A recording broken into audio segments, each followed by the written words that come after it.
دنیا جو ہے وہ اس وقت ایک ایسے موڑ پر کھڑی ہے کہ جہاں جو ہے مشرق وسطیٰ جو ہے اس کی چھوٹی سے چھوٹی حرکت جو ہے وہ علاقائی خبر نہیں رہی ہے، بلکہ یہ جو ہے وہ ایک معاشی بحران کا جو ہے ایک اشارہ بن چکی ہے۔ ایسی صورتحال جو ہے وہ بنتی جا رہی ہے کہ IDF جو ہے اسرائیلی فوجی جو ہے اندرونی طور پر خود مشکلات کا شکار بنتے جا رہے ہیں۔ دوسری طرف ہم دیکھتے ہیں اسرائیل اور حزب اللہ کے درمیان جو ہے کشیدگی جو ہے وہ بڑھتی جا رہی ہے اور ساتھ ہی ساتھ ہم دیکھ رہے ہیں امریکی اور اسرائیلی طیارے جو ہے وہ مشرق وسطیٰ میں بڑی تعداد میں اسلحہ گولہ بارود جو ہے وہ منتقل کیا جا رہا ہے۔ اس بات سے یہ اندازہ لگایا جا سکتا ہے کہ امریکہ اور اسرائیل کا کوئی بڑا پلان ہے۔ گریٹر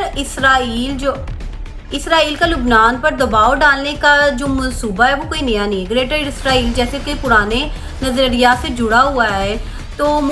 تاہم مختلف تجزیہ کاروں کا بھی یہی کہنا ہے کہ جو نیتن یاہو پر وہ شدید دباؤ نظر آ رہا ہے، اور دوسری طرف ڈونلڈ ٹرمپ جو ہے وہ بھی بڑی مشکل میں پھنسا ہوا ہے اور شدید دباؤ کا شکار ہے کہ یہ دونوں جو ہے کہا جا سکتا ہے کہ دونوں رہنما جو ہیں اس ٹائم جو ان کی سچویشن نظر آ رہی ہے وہ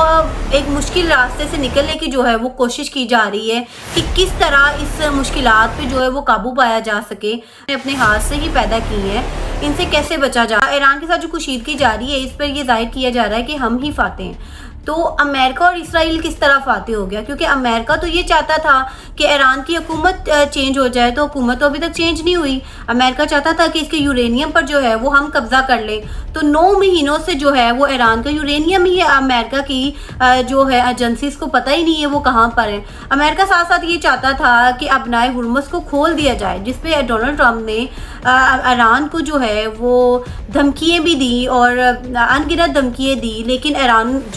نے کہا تھا کہ ہم ان شرائط کے بغیر جو ہے ابنائے ہرمز کو نہیں کھولیں گے، تو ابنائے ہرمز تو ابھی تک بند ہے۔ اس سے یہ واضح ہوتا ہے کہ ایران جو ہے وہ اپنی پوزیشن کو برقرار رکھے ہوئے ہیں اور ایران ہی جو ہے وہ فاتح ہیں۔ اور ساتھ ہی ساتھ دیکھیں کہ امریکہ اور اسرائیلی حکومت پر جو ہے وہ شدید دباؤ، جس کی وجہ سے یہ چیزیں جو ہے وہ دیکھنے میں مل رہی ہیں۔ اگر صورتحال جو ہے وہ مزید بگڑتی ہے اور تیل یا انفراسٹرکچر اور توانائی پر جو ہے وہ شدید حملے کیے جاتے ہیں، تو عالمی سطح پہ جو معیشت ہے وہ شدید تباہی کا شکار ہو سکتی ہے۔ ڈونلڈ ٹرمپ اور نیتن یاہو جو ہے اس وقت شدید دباؤ کا شکار ہے اور ان کے لیے ابھی تک کوئی آسان راستہ نہیں بن سکا کہ جس میں سے یہ آسانی سے نکل سکیں، تو یہ بڑی مشکل کا شکار ہیں دونوں۔ اور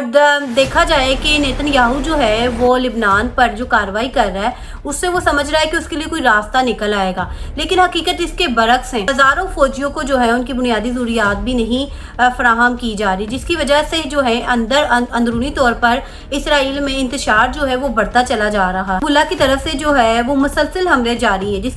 کی وجہ سے اسرائیل میں سیاسی اور سماجی تقسیم بڑھ رہی ہے۔ کچھ لوگ جو ہے وہ ملک چھوڑنے پر غور کر رہے ہیں، جس کی وجہ سے اندرونی دباؤ جو ہے وہ بڑھتا چلا جا رہا ہے۔